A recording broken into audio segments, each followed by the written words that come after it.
All right, you ready for me, Vic? I am ready. Okay, all right. Well, good morning to all of you. It's a pleasure to be here again with the on Zoom with the Everyman's Bible class, the most notorious Sunday school class in all of Rowan County. And, notorious, that's right. And under the direction of your headmaster, Vic Bost. And I want to thank also Tony Almeida for inviting me on the behalf of the class and coordinating these 4 weeks. So thank you very much, Tony. Great to have you. Last week, we talked a little bit about the role of the Bible in Christian ethics, and we talked about 2 main approaches to thinking about biblical authority for Christian ethics. We talked about the normative approach and the formative approach. This week, I'd like to get us thinking and talking in broad terms about the relationship between the church, politics, and society. And so I'm gonna think about, in my mind, I'm conceptualizing this talk as a dispatch. I'm reporting to you from the front lines of Christian ethical discussion about what a number of prominent Christian ethicists today are talking about as far as the relationship between the church, society, and American politics. So hopefully we can stimulate then some discussion among this group about those things. But I think the best place to begin to get a sense of what's going on in that area amongst Christian ethics is to look at 2 sets of data. And the first set is probably well known to you. It's been talked about in church circles for a number of years now, and that's the finding from the Pew Research Group that the percentage of Americans who identify with some form of Protestant faith continues to decline. American Protestantism, as far as church membership is concerned, peaked around 1968, and it's been on a slow decline ever since.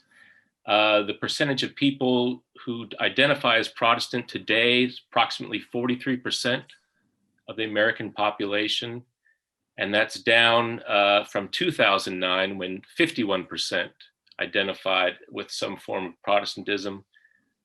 Roman Catholics are declining as well. People identifying as Roman Catholics, about 20% of the population today, and that's down from 23% in 2009.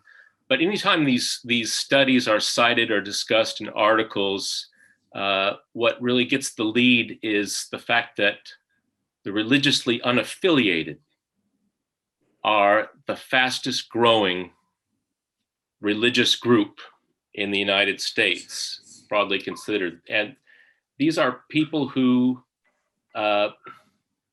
identify as spiritual, but not religious. And their form of spirituality, according to this group, does not fit in with any kind of institutional form of religion. They don't feel quite at home in any church or mosque or synagogue.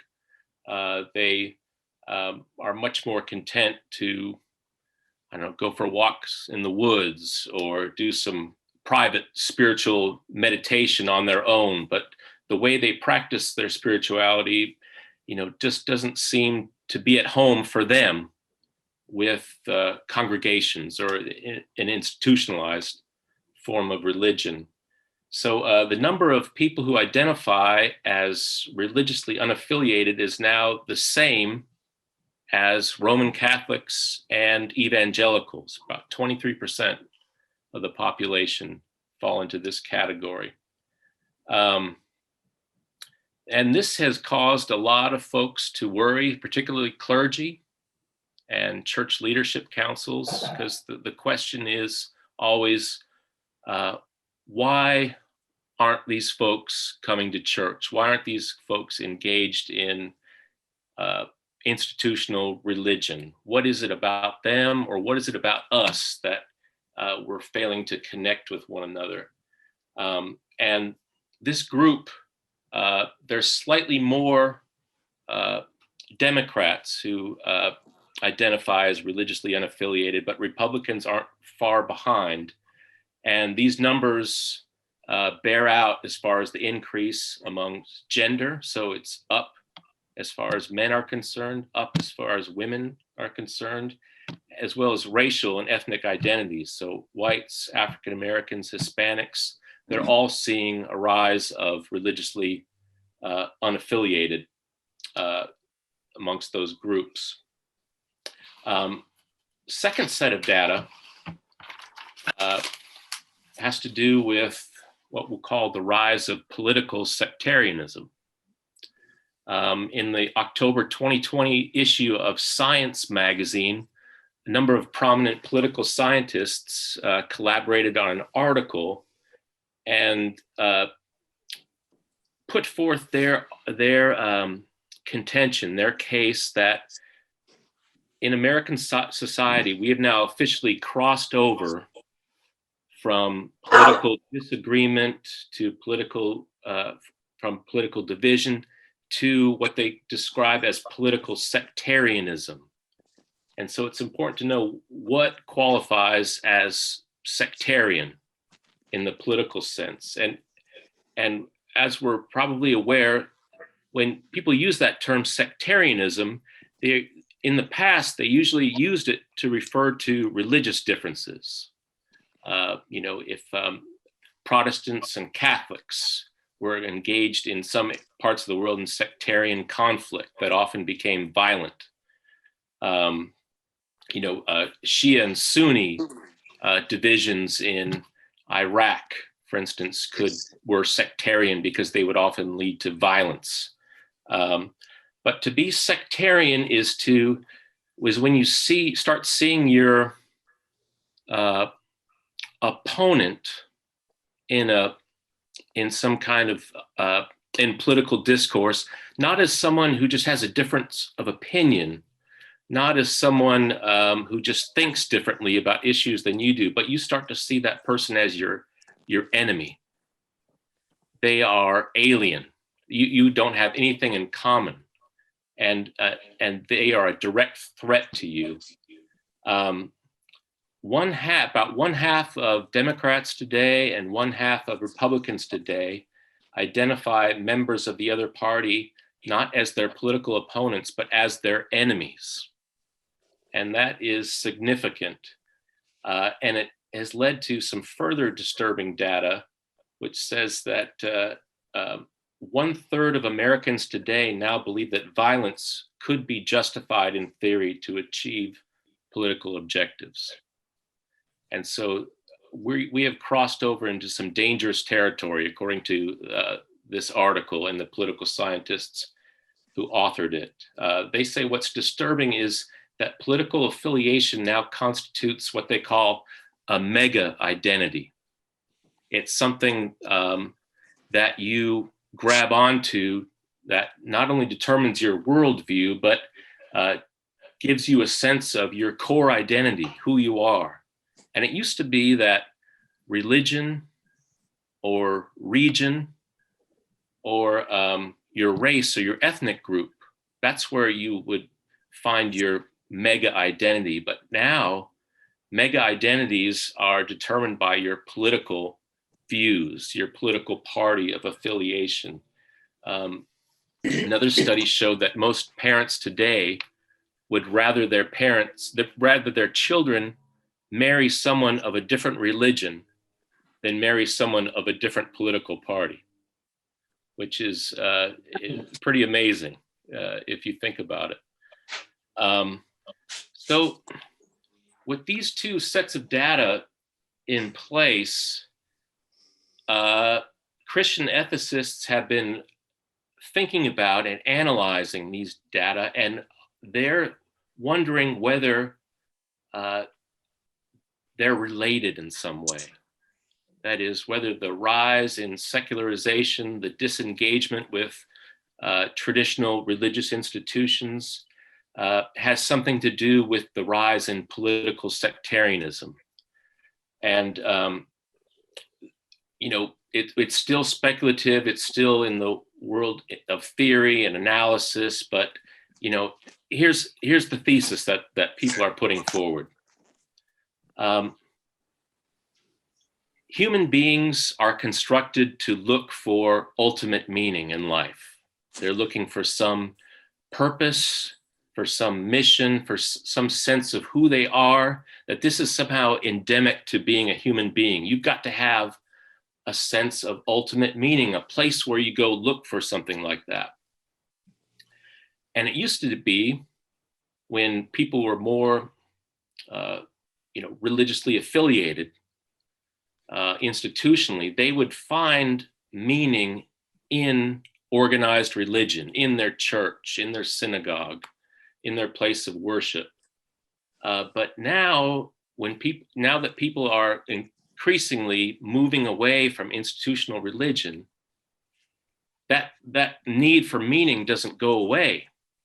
That need for meaning has to migrate into other places. And so the theory is that maybe people are trying to now find ultimate meaning in politics rather than religion. And that is dangerous for a society, because once you start looking to politics for your source of ultimate meaning, political arguments, political divisions just become supercharged, because it's no longer, a matter of just simple tax policy, potholes, infrastructure. It becomes intensely personal. It's bound up with your core identity, your sense of yourself. Political arguments now become existential matters rather than just differences in policy.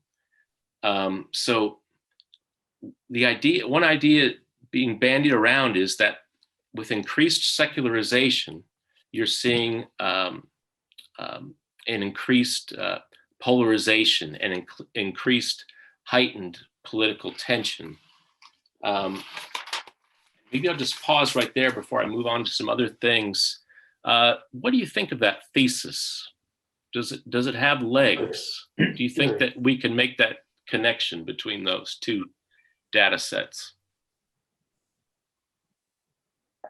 I think you can, Trevor. If you want to spark a debate, the quickest thing you do is to talk about politics. And it leads very often to shouting and, bitterness. So I think a lot of people are just back off from that, just don't mention it.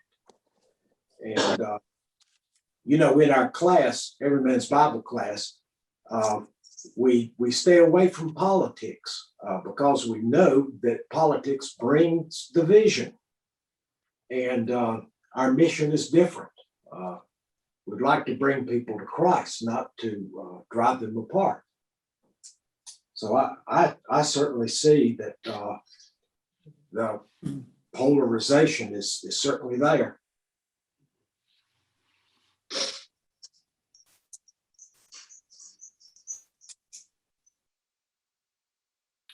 Well, another, if true, and we'll just, I don't know if that's true yet. It still needs to be tested and argumented. It's still being bandied about. But if true, there's one particular ethicist who I've really found helpful and of meaning to me, and his name is William Kavanaugh.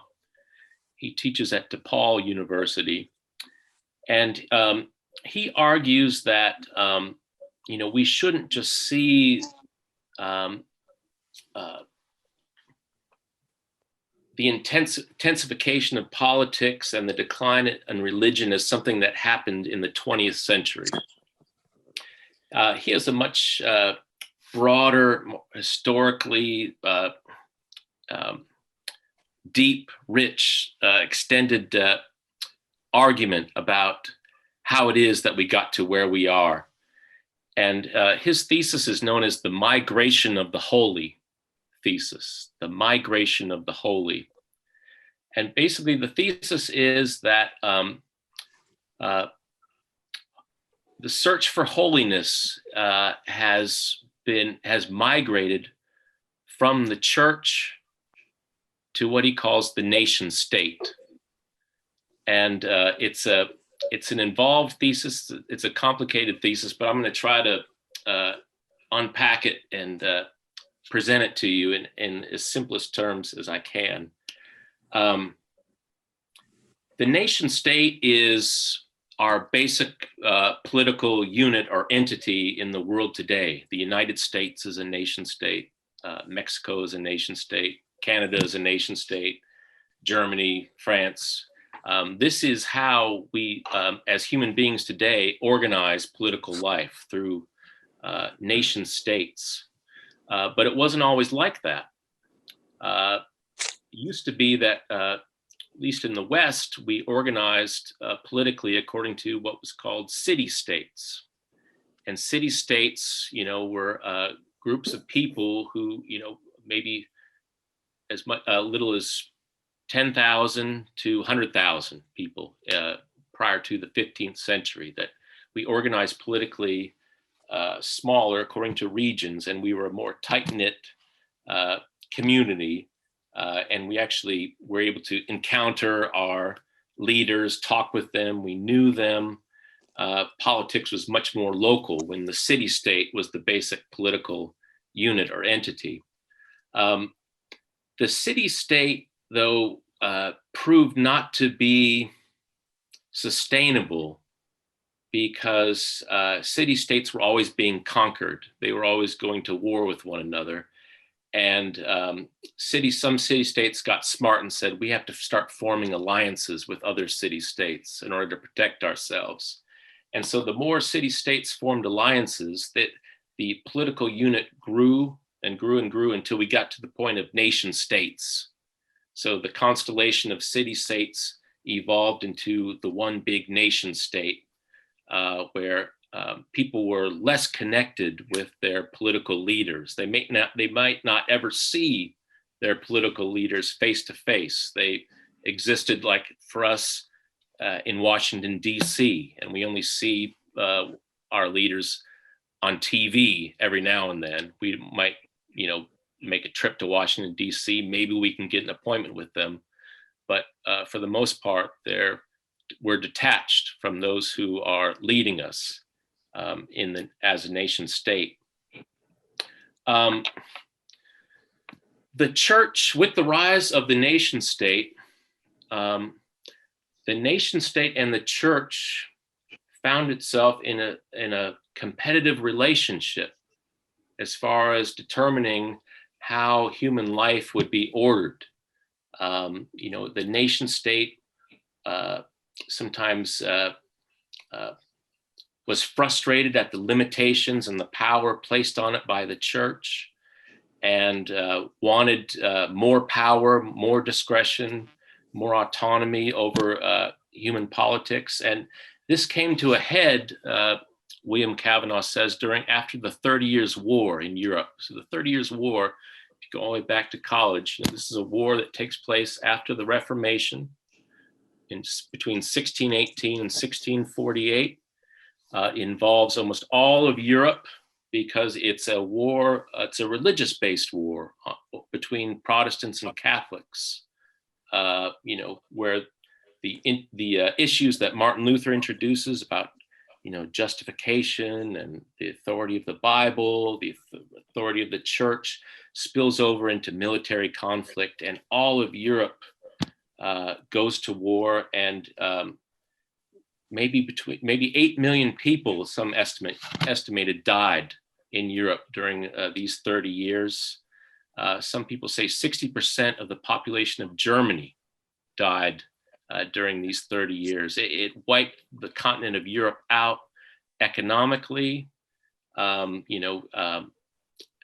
increased disease, starvation, food scarcity. I mean, it just really threw Europe for a loop and set it back. And in the wake of the 30 Years' War, leaders of the nation states got together, Kavanaugh says, and said, enough of this church stuff, enough of the church being involved in politics. Look what happens when religious people are involved with politics. We end up going to war, and we end up destroying ourselves and killing ourselves, and enough is enough. We don't need more God in religion or in politics. We need less God in religion. And at this point in time, the nation state arrives on the scene as a kind of messianic figure. It's going to save Europe from political catastrophe. It's going to save Europe from war. When we put the church in its place, and its place was defined as, the private interior spiritual life of individuals. If it could just focus on that and stay out of politics and let the nation state handle politics, we're going to be on the fast track to peace and prosperity and economic growth and the advancement of civilization. So the nation state presents itself as this authority that's going to save humanity from religion. And so according to Kavanaugh's thesis, it's the holiness is transferred at this moment from the church to the state. And the state becomes the determinative factor in how human life is facilitated and organized and negotiated. Kavanaugh says this same dynamic plays out in the United States during the Civil War. Prior to the Civil War, the nation cannot resolve the slavery question. And the citizenry is looking to the clergy, looking to the church, and the church is divided amongst itself about the ethics and role of slavery, whether slavery is compatible with the practice of Christianity. And, one group of clergy is interpreting the Bible in one way, another group of clergy is interpreting the Bible in another way. And finally, the nation, Kavanaugh says, gets so exasperated by the failure of the church to help the nation resolve this crisis that, just like in Europe, the nation state has to step in and provide leadership where the church did not and could not. And in the Civil War, this is where we see the rise in power of the federal government. The federal government has to step in and resolve this issue because civil society, led by the church, cannot resolve it. And now this is a turning point in the history of the United States of America, because now from that point on, we have a strong, powerful federal government. And now the citizenry learned a lesson, Kavanaugh says, from this experience. Don't look to the church for help. Don't look to the church for answers. The church doesn't know what it's talking about. The church can't even agree amongst itself on how this Bible should be interpreted. So if we want to be saved as a nation, we have to look to strong federal government to resolve issues and conflicts within the nation. And Kavanaugh says the church never fully recovered from this. It seems to us like a long time ago, and you say, well, why would something that happened in the 19th century still be impacting the church today and its authority and its place in society? But Kavanaugh says, it started, it caused the nation to have a crisis in confidence in clergy, in religion. And so it stopped looking to these things for deep meaning and started to invest more attention and energy into politics, the politics of the nation state. Trevor, could I ask something? Yes. In looking at the Civil War, though, wasn't there a strong moral argument against slavery, which the churches, particularly in New England, the abolitionists, led the way on that. And even after the war, more and more people started to see it as a moral issue rather than the political one, even though the nation state decided it on the battlefield.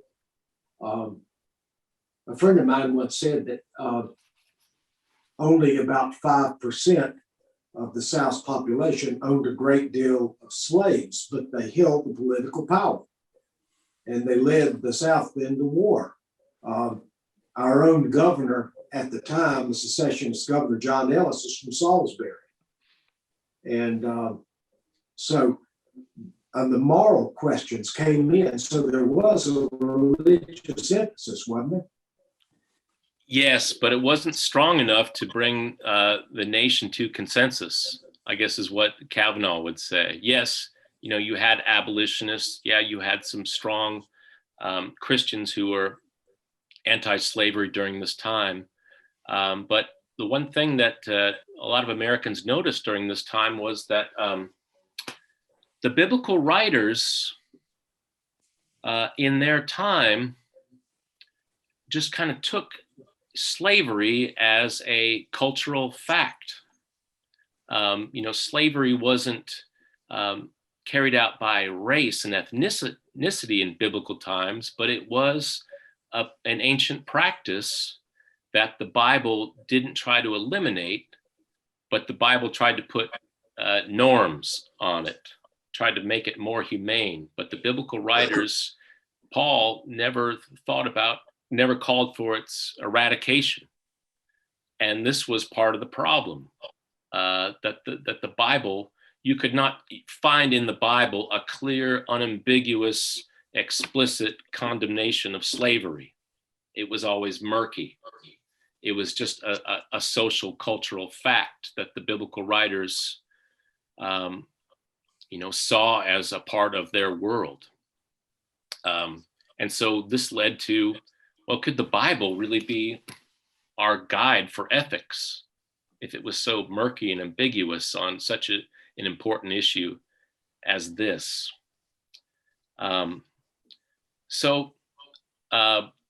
The thesis here, Kavanaugh's thesis, is that over time, it was the nation state that eclipsed the church as far as providing guidance, wisdom, and as far as having the power to actually get things done and resolve things. And that in the Western mind, the Western mind made this shift. It was politics is where things happen. Politics is where things get done. The church, is of help for your private spirituality, maybe your inner personal meaning. But, if you really want to change the world, you do it through politics, and you do it by taking control of the nation state. There's a third important element in society that we haven't talked about yet, and that's civil society. Civil society is that part of human society that's not regulated directly by the nation state.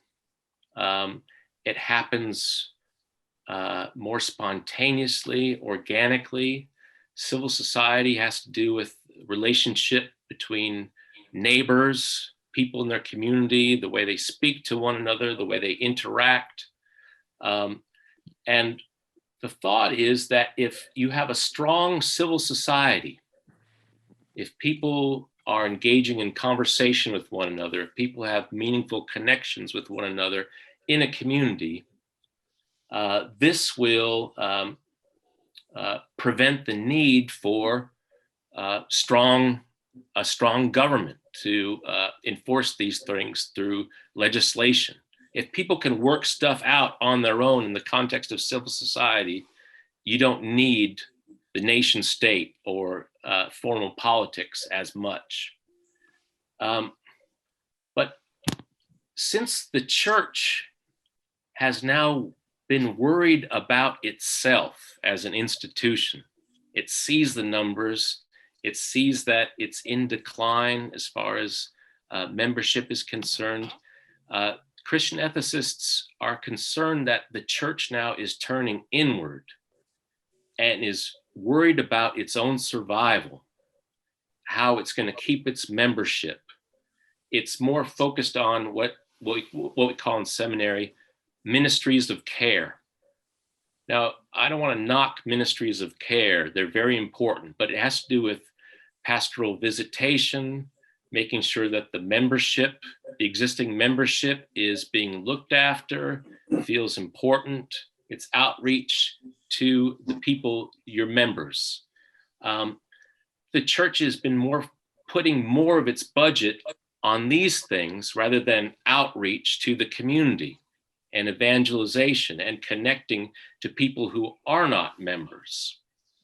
When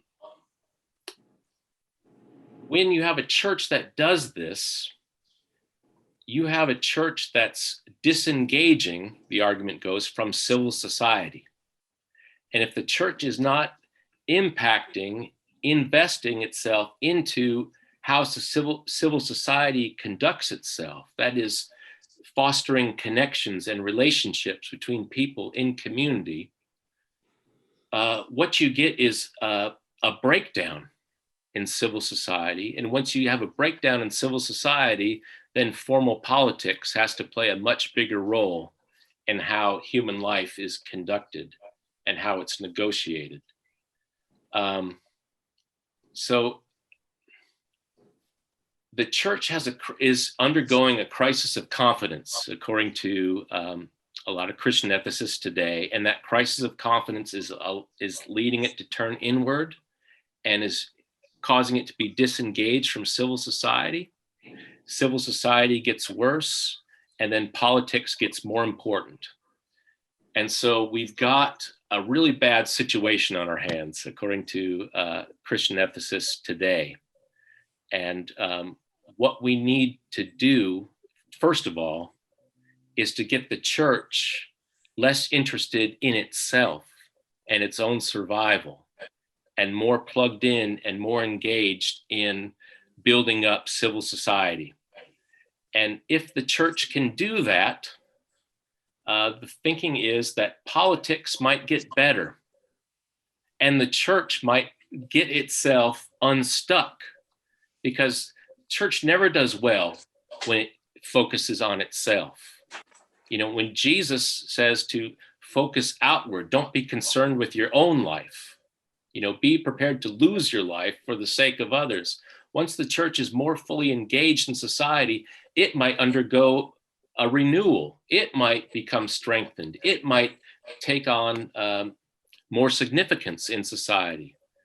And so Kavanaugh is hoping that maybe increased secularization and declining membership may position the church for a kind of comeback, because in a strange kind of way, the church will be returning to its first century position in society, when it didn't have power, when it didn't enjoy political influence. You know, the Roman Empire hovers over the historical time period of the New Testament. But you read the Gospels, and it's kind of strange that Jesus doesn't seem to be directly concerned about the Roman Empire. He mentions it here and there, but he's really focused on a revolution that's a grassroots one. And it's not, like the Zealots, let's take up arms and revolt against Rome. No, he's trying to reconfigure society by connecting people who are estranged and at odds with one another and bringing them together. You know, he's concerned about lepers he's concerned about the unclean. He's concerned about all these divisions that are preventing one another, preventing people from connecting with one another. And so he's trying to break down those walls of division. And Paul, he's trying to break down the biggest wall of division of all, between Jews and Gentiles.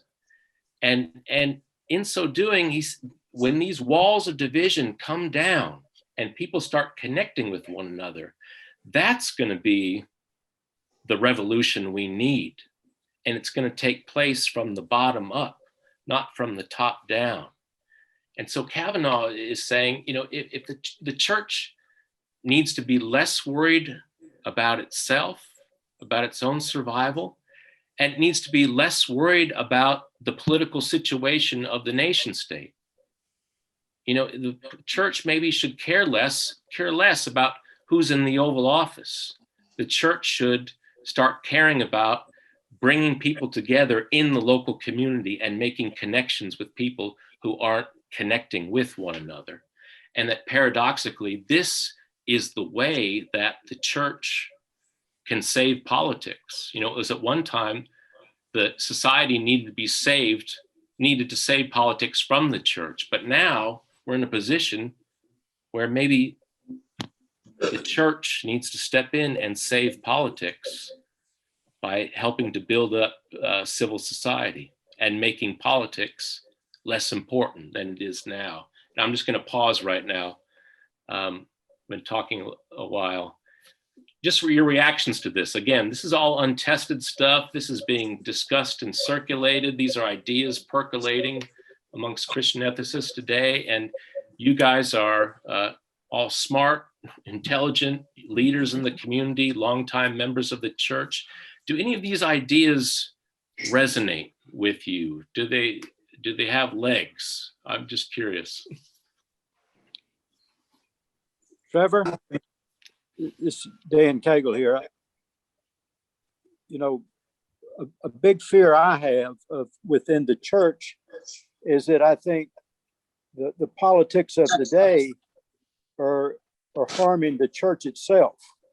And I think too many people are bringing their politics inside of the church, and everything is hunky-dory as long as you think the way they think, but they're not interested in dialogue that is against their thinking. And I have big fear of the politics of the day and the damage it's going to do within the church itself. And I think that's because we have a lot of people, even in the church, who are looking for ultimate meaning in politics rather than the church. The very people who should know better are the ones who are doing what should not be done. And that's a problem, I think. I agree with you.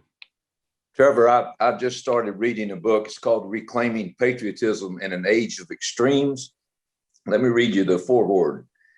It's talking about patriotism. I think you can substitute that for nationalism. The concept of patriotism has fallen on hard times.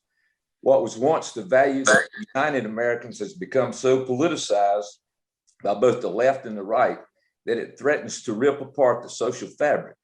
On the right, patriotism has become synonymous with nationalism and an us versus them worldview, while on the left, it is seen as an impediment to knowledgeable, important ethnic, religious, or racial identities and a threat to cosmopolitan globalism.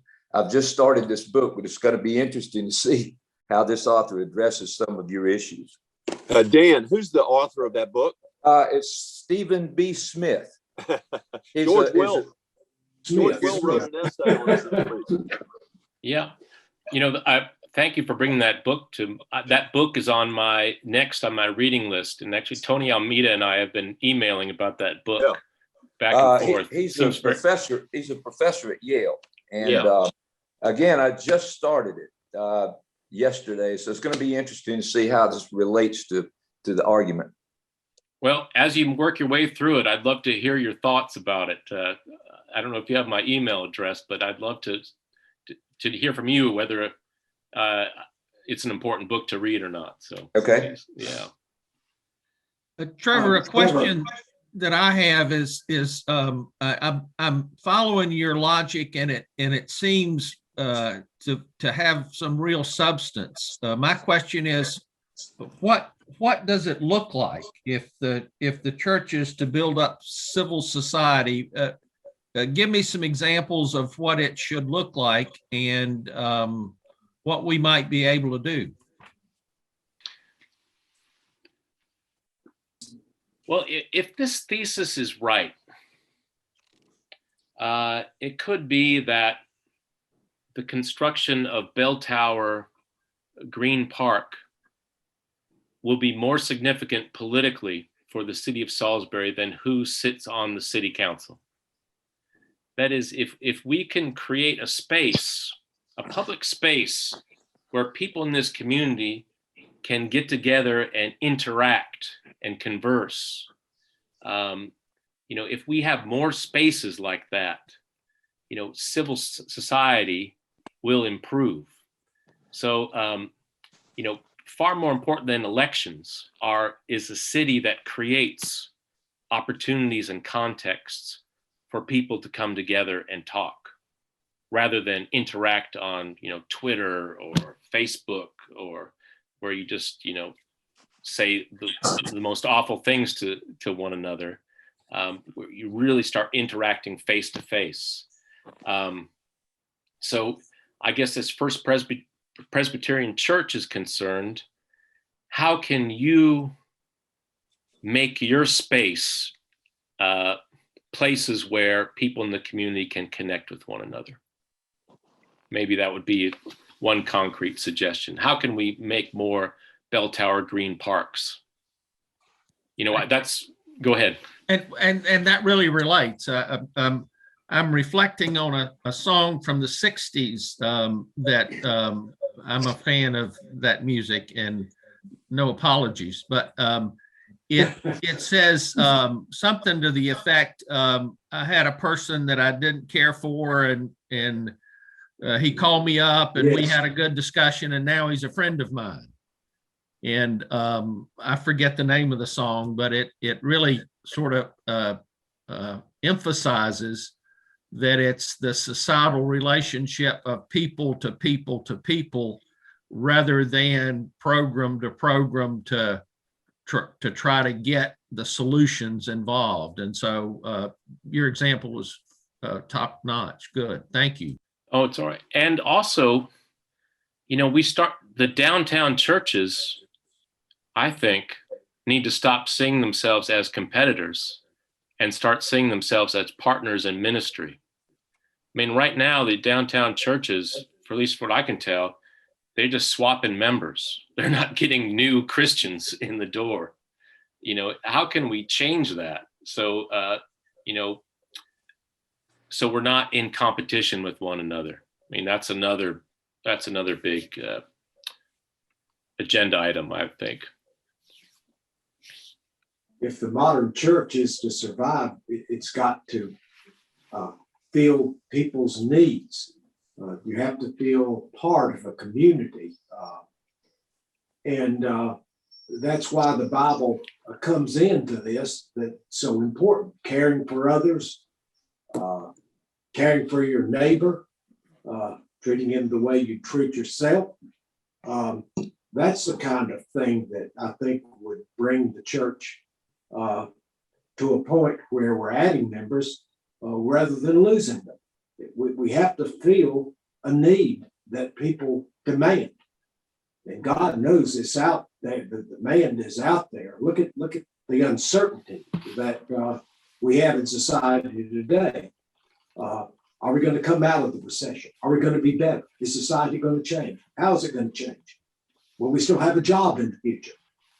These are needs, and there has to be a sense of community within the church that meets those needs. Absolutely. I mean, what we need to do is start seeing one another as neighbors again. I mean, half of all Americans today think that the greatest threat to the United States of America is internal. It's other Americans. other Americans are the greatest threat to America. That's what half of the people in this country believe right now. And so one of the ways the church can help to turn this around is to really get us to sit down and think about seeing others as neighbors again, rather than enemies. I mean, it's such a simple, sounds so simple, but when you have to cut through all those complexities and divisions, that becomes very hard work, and work that an institution like the church seems especially equipped to do.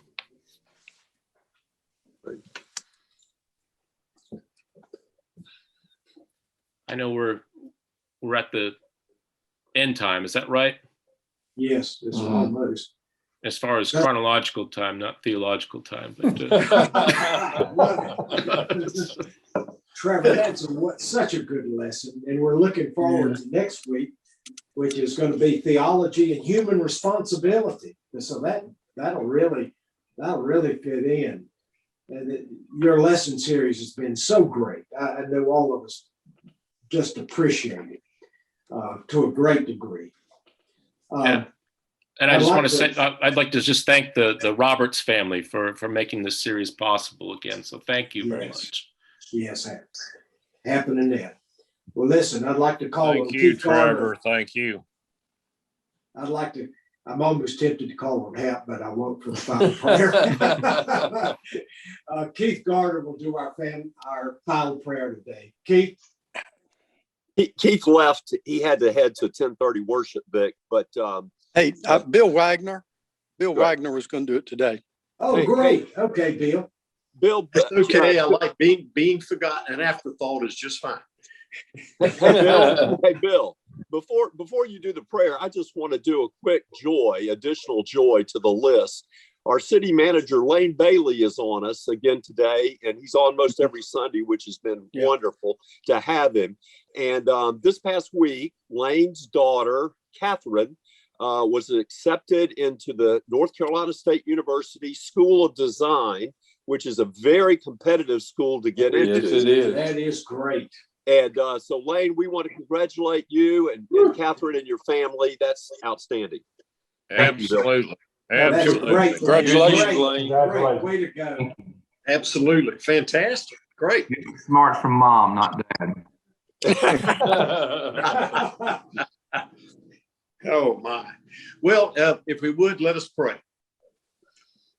Eternal God, our creator and our redeemer, thank you for granting us life this day and the gift of Trevor to open our minds to your hopes for us. The rules and rulers among man rise and fall, but you are the everlasting constant. As man, you grant us with both a gift and a curse, self-determination. With it, we come to our own ethic, many times breaking your heart with our choices. As in this morning, may we never stop seeking a Christ-centered ethic to guide our lives, rejecting the secular religion surrounding us. Christ's teachings show us the way to create community. Amen. Amen. Amen. Thank you.